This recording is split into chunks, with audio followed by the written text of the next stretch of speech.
नमस्कार प्रिय दर्शकों, श्री गणेशाय नमः। आइए बात कर लेते हैं आज का दैनिक पंचांग 27 जनवरी 2025 दिन रहेगा सोमवार।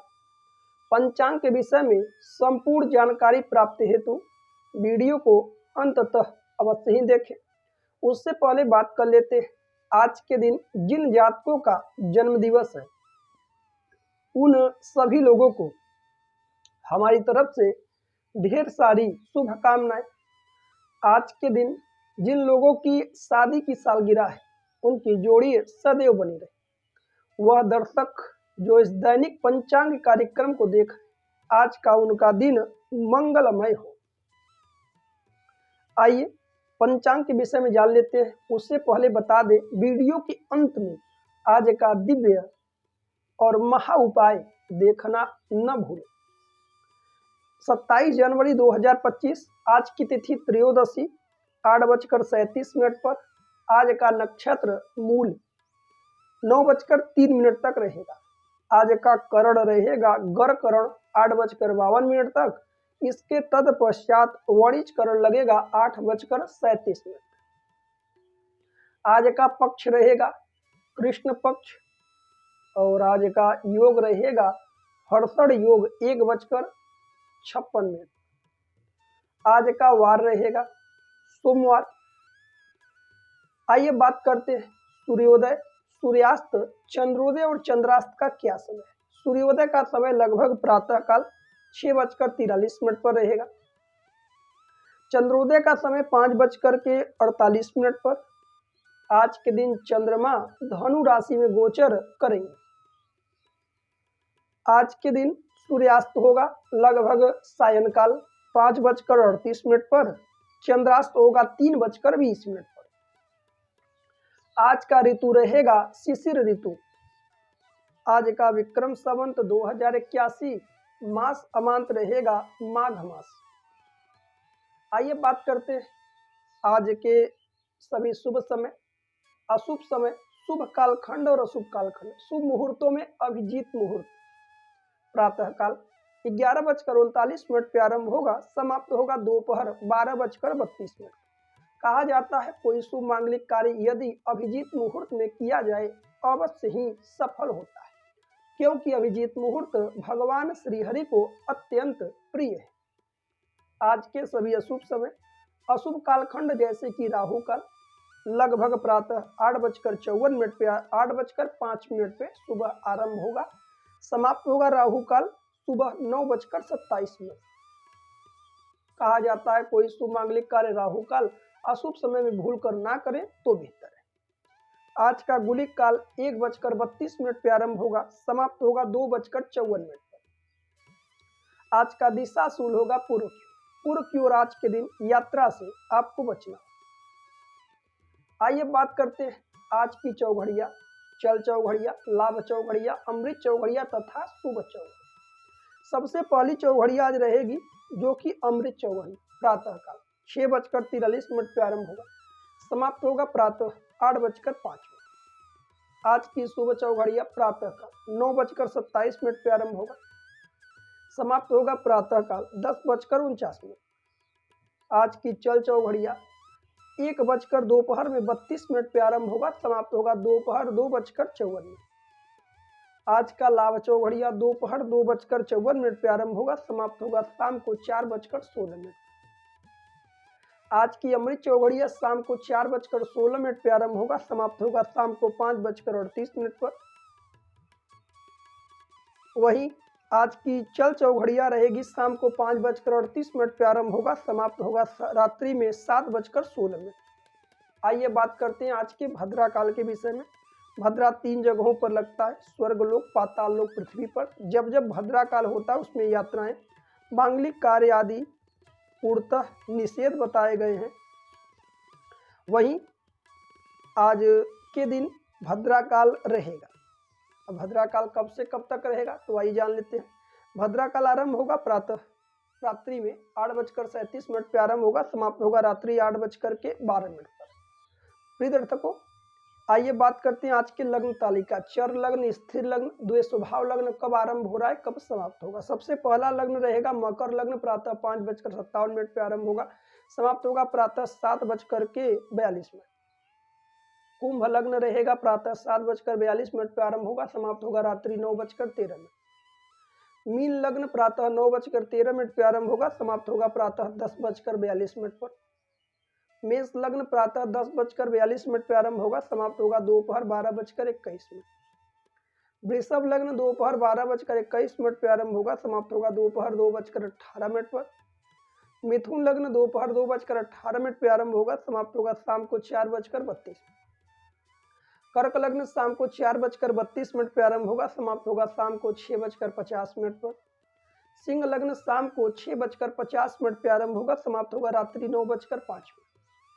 कन्या लग्न रात्रि 9:05 पे आरंभ होगा, समाप्त हो जाएगा रात्रि 11:18। वहीं तुला लग्न रात्रि 11:18 पे आरंभ होगा, समाप्त होगा रात्रि 1:35। वृश्चिक लग्न रात्रि 1:35 पे आरंभ होगा, समाप्त होगा रात्रि 3:52 पर। धनु लग्न रात्रि 3:52 पे आरंभ होगा, समाप्त होगा रात्रि 5:57। प्रिय दर्शकों, यह थे 27 जनवरी 2025 के दैनिक पंचांग के विषय में। आइए चर्चा करते आज के कुछ दिव्य और महा उपाय। आज के दिन एक बातें जानेंगे, कर्ज। कर्ज हम सभी को कब लेना चाहिए, कब नहीं लेना चाहिए, कुंडली में किन ग्रह दशाओं की स्थिति ऐसी होती है कि कर्ज किसी को भूलकर ना दें, या किसी से कर्ज लेते हैं तो क्या क्या सावधानियां बरतें। आप अपनी लग्न पत्रिका को खोलें, लग्न चार्ट में देखिए, और यदि कर्ज आपके ऊपर बढ़ा हुआ है, कर्ज से आप दबे हुए हैं, तो क्या उपाय करके आपको राहत मिलेगा, आइए जान लेते हैं। सबसे पहले बता दें, यदि छठवें घर का मालिक आपके कुंडली में, छठवें भाव का मालिक यदि 6, 8, 8, 12 में जाकर बैठ जाए तो ऐसे जातकों को कर्ज लेने से बचना चाहिए।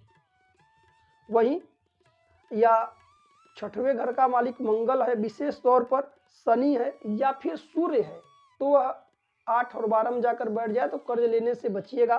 क्यों? क्योंकि वह व्यय का भाव है, द्वादश भाव, 12वां भाव व्यय का है। और जब आयस, छठवें घर का मालिक रोग, ऋण, शत्रु, छठवें घर का संबंध है, वह जाकर आपके 12वें भाव में बैठ जाए तो इसे कर्ज लेने से आप बचिए। अब फिर किसी भी प्रकार से मंगल का संबंध छठवें भाव से हो जाए तो ऐसे जातकों को कर्ज देना भी नहीं चाहिए। यदि किसी को कर्ज दे दिए हैं तो वह भूल जाइए, वह वापस मिलने वाला नहीं। अब कर्ज आपको कब कब लेने से बचना चाहिए। बहुत से लोग गाड़ी आदि लोन खरीद कर लेते हैं, कोई घर आदि लेते हैं, या किसी जरूरत के लिए धन कहीं से कर्ज के रूप में ले रहे हैं, तो कब कब नहीं लेना है। तो आपको बता दें, मंगल और बुधवार, मंगलवार, बुधवार और शनिवार, इन 3 दिनों में आपको कर्ज लेने से बचना चाहिए। वहीं कुछ नक्षत्र भी ऐसे होते हैं जिनमें कर्ज लेने से व्यक्ति कर्ज चुका नहीं पाता, परेशानियां बढ़ जाती हैं। कौन कौन से नक्षत्र हैं? तो हस्त नक्षत्र, मूल, आद्रा, ज्येष्ठा, विशाखा, कृतिका, उत्तरा फाल्गुनी और उत्तराषाढ़ा, उत्तरा भाद्रपद, रोहिणी, इन जैसे नक्षत्रों में कर्ज लेने से बचना चाहिए। अब कर्ज कब नहीं लेना चाहिए? जैसे कि वृद्धि योग में कर्ज ना ले, क्योंकि कर्ज बढ़ेगा।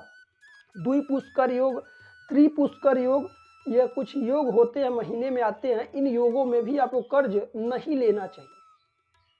वहीं किसी भी महीने की तारीख की बात कर लें, 8, 17, 26 तारीख को कर्ज नहीं लेना चाहिए। यह तो हो गई कर्ज न लेने की बातें। अब बहुत से ऐसे लोग हैं जो कर्ज के ऊपर दब गए हैं, कर्ज उनके ऊपर बहुत बढ़ गया है, तो क्या उपाय करें? तो आप उपाय नोट कर लीजिए। कहीं ना कहीं एक तांबे का पात्र लीजिए, उसमें जल, गंगा जल, लाल कुमकुम और गुड़, गुड़ मंगल का है, गुड़ उसमें डाल करके ओम घृणी सूर्याय नमः इस मंत्र को बोलते हुए उगते हुए सूर्य को नियमित रूप से जब तक कर्ज ना उतरे तब तक अर्घ दीजिए, लाभ होगा।